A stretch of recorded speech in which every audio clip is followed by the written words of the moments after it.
artist for the evening, Dana Langenbrunner. She's an amazing person, a tireless advocate, an incredibly talented artist, and I think her story will resonate deeply with all of us here tonight. So without further ado, Dana.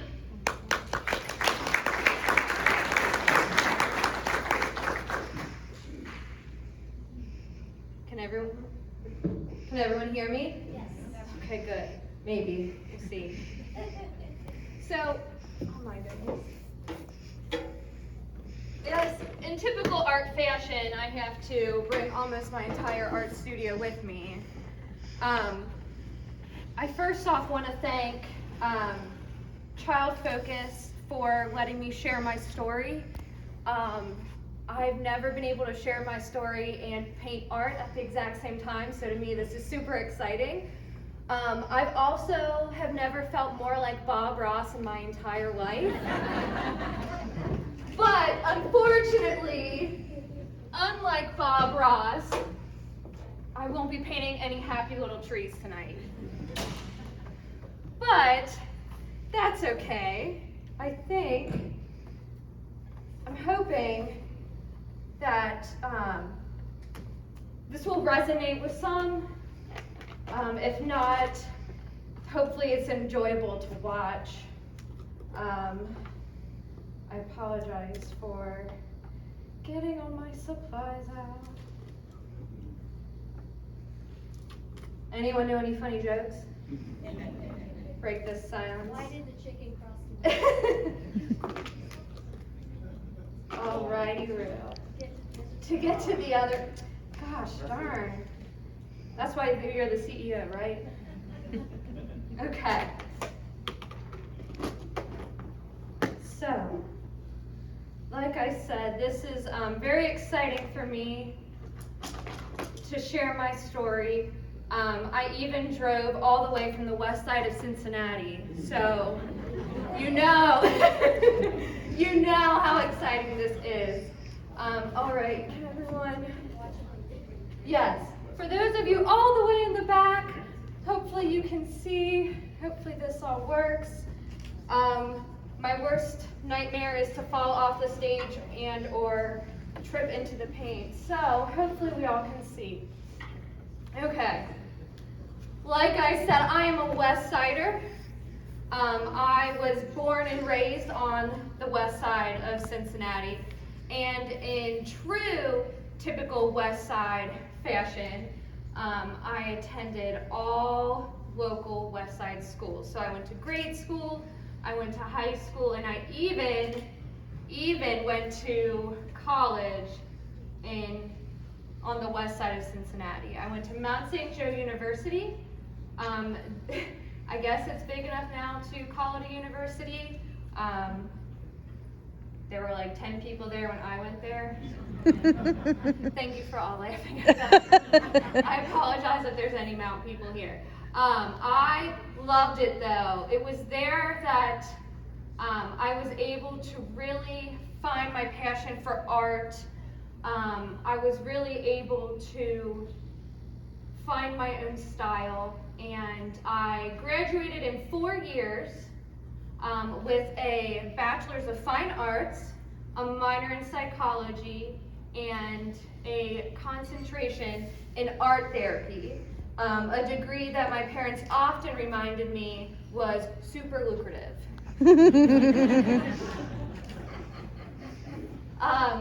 They were awesome though and super supportive, because my plan was to go into art therapy, which is a master's program. So after I graduated at the Mount, I started researching art therapy programs and started looking into it, except once I graduated, I spent several years just struggling. And that struggle landed me at an inpatient psychiatric facility where I was diagnosed bipolar 1. And I'll never forget that moment when the doctor walked in with 5 students behind him, and he told me, he said, I'm diagnosing you with bipolar 1 disorder. What brought you in was a mixed episode, and I'll never forget, he took a breath, and then he said to me, "You will most likely be in and out of institutions for the rest of your life, psychiatric institutions for the rest of your life. You will most likely never be able to hold down a job, and you will most likely never have lasting relationships, especially romantic relationships." And I was 24 at the time, and I remember thinking, I knew I didn't believe in the Easter Bunny, and I knew I didn't believe in Santa Claus. Never in my wildest dreams did I think that I should not believe a doctor. So after that, I spent several years just letting this mindset and these stereotypes kind of just rule my life. I was in and out of institutions. I pulled away from friends and family. Romance, I didn't even know what that was at the time. I really internalized the message I was given. And I let that just hold me captive. And above all, I let it silence me. At my lowest point, I was sent to an Amish farm in the middle of nowhere. It wasn't just like a random Amish farm, it was a residential facility, but you definitely could sit around and watch like the horse and buggies just kind of mosey on by. It was 5 hours away, and for the first time in this beautiful, beautiful place, I decided that I was going to give hope a test run. I decided to give it a shot. And the thing about hope, you see, is that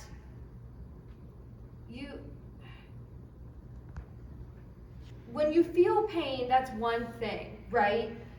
You can get used to that. But losing hope is something you can never get used to.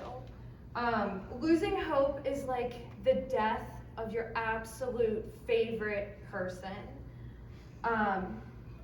But like I said, I decided, you know what, I'm 5 hours away, I've got nothing to lose at this point, we're gonna give it a shot. And so I did, and it was there that I learned that hope didn't have to feel like holding the sun. It didn't have to feel all joy and warmth and beauty. Holding hope could be like lighting a candle in a completely dark room. Just enough light to see right in front of you. It was there that I decided I was going to try and hold hope for even just a little bit every single day. It was here at this facility that I decided I wasn't going to let these stereotypes and misconceptions dictate my life, my success, and above all, my hope. Since my diagnosis, I've learned a few things from amazing authors such as Brene Brown and Andrea Gibson. The first thing I learned is that courage is a heart word. The root of the word courage is cor, Latin for heart. In one of its earliest forms, I want to make sure I get this right. In one of its earliest forms, the word courage means to speak one's mind by telling all of one's heart. Now, I might not speak my heart to every single person, but I will never, ever again believe that silence is golden. Silence is bronze at best. second thing I learned is that I can't go around naming half of my life's petals love me nots. Because that is not how anything grows. Now, I will be the first to tell you that these helping professionals technically weren't wrong. They said that I wouldn't have lasting relationships, and I chose not to have lasting relationships, but I chose not to have lasting relationships with people who didn't understand the importance of self-care. They said that I would be in and out of institutions, and I have been. But the difference is I can now say that without any shame. Now when I go into an inpatient facility, inpatient psychiatric hospital, I now see it as relighting my candle. I get to go in, change my meds, and see how I can further continue to heal myself. Lastly, they were right about me not holding down a typical, stereotypical 9-to-5 job with a salary. My job is helping others struggling with mental illness and addiction. I volunteer at a ministry for women who are trafficked, and I volunteer at another ministry for vets who struggle with PTSD.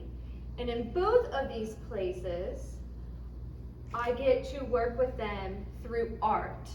I show them how they can use art as their voice box, the volume behind their voice.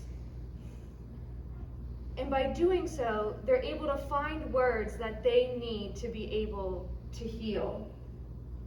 I also am the program director at a community center for young adults who live with mental illness and addiction called Madi's House.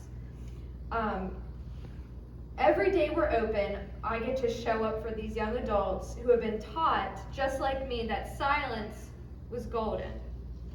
And every day I get to show them their voice, and I above all get to show them that they aren't a statistic. I also started a project where I draw portraits of people in recovery. So I draw half of their face, and then the other half is flowers. And all these flowers have very specific meanings, and it's based upon the Victorian language of flowers. So in the Victorian era, these Victorian people weren't allowed to express their emotions or feelings. So just like how I show people how to use their voice through art, they chose through flowers. And so when I do these portraits, I pick flowers that represent each person. And once I complete their portrait, I put it on a website and on a Facebook page I created. I post the portrait along with 3 questions. What are your dreams and aspirations? What do you admire about yourself? And why do you keep choosing to live? I ask these questions for 2 reasons. First, I want to show them that I see them for more than the label that they have been given. Second, I want to challenge them to see past the label that they have been given. Because if you hear something long enough, especially about yourself, you're gonna start believing it. Even if deep down you don't agree with it, if you hear a group of people over and over saying it, you're gonna start agreeing. I want these beautiful souls to know that they can realize their dreams, that they have so many reasons to admire themselves, and that they are alive for a reason and a purpose. Living is a choice, and I want them to know that their fight is so incredibly worth it. So when I think of breaking stereotypes, I think the word, it just sounds so inspiring and so radical and so empowering. Sorry, this is using like 2 totally different parts of my brain, and no matter how many times I have practiced this, I still kind of get lost. So, anywho, breaking stereotypes. So when I think of breaking stereotypes, I picture people marching in the name of the underdog, or a woman, breaking the glass ceiling. But I've also learned that it can be softer and more gentle and much more quiet than that. Sorry, this is where I just start painting on my hand. So, I'm not a psychiatrist or a licensed counselor by any means, and all I have is my own lived experience. And so I found that when people finally have the courage and they start to share their heart with me, that I get lucky enough to listen. And what I have learned is that if I cut them off, or the second they're finished, I start offering my own advice that, by the way, they didn't ask for, I silence them. And I'm offering advice based on my own experience, not at all based on theirs. And by just listening, it allows the person to let you hold some of their pain, their anger, or their frustration. I've also learned that showing up over and over and over again can also help break stereotypes that this person might have had in their head. It shows them that they aren't too much and that their mental illness, it'll take more than their mental illness to scare you off. Now, I'm not saying to not have healthy boundaries, because we all know, with all these helping professionals in the room, that boundaries are incredibly important. But what I am saying is that if you've made plans with someone and last minute they cancel, that you just let them know, no big deal, that's a-okay. Let me know if I can bring over dinner, or if you need someone to just sit with you. I'm here however you can, that you need me. If you haven't heard from someone in a long time, showing up can also be just sending them a funny picture or a text message that says, hey, was just thinking about you today, just want to let you know that I care and I'm here. Let me know if there's anything I can ever do for you.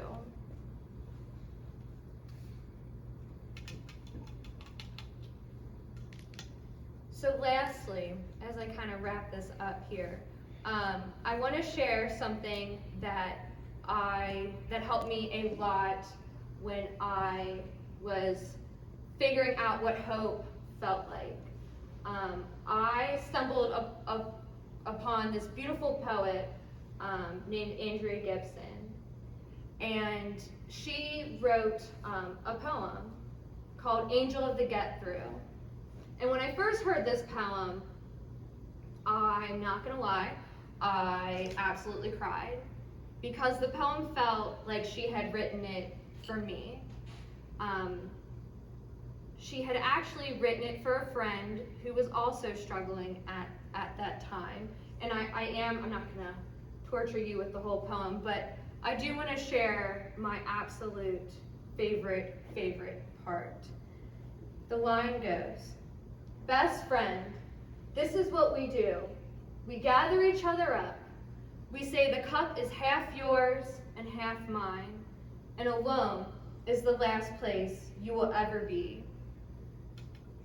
And so I say to you all tonight, this is what we need to do. We need to gather each other up. We need to say, the cup is half yours and half mine, and that alone is the last place you will ever be. And by showing up, listening, and holding hope for those who can't hold it themselves, alone is the last place we will ever be. Thank you.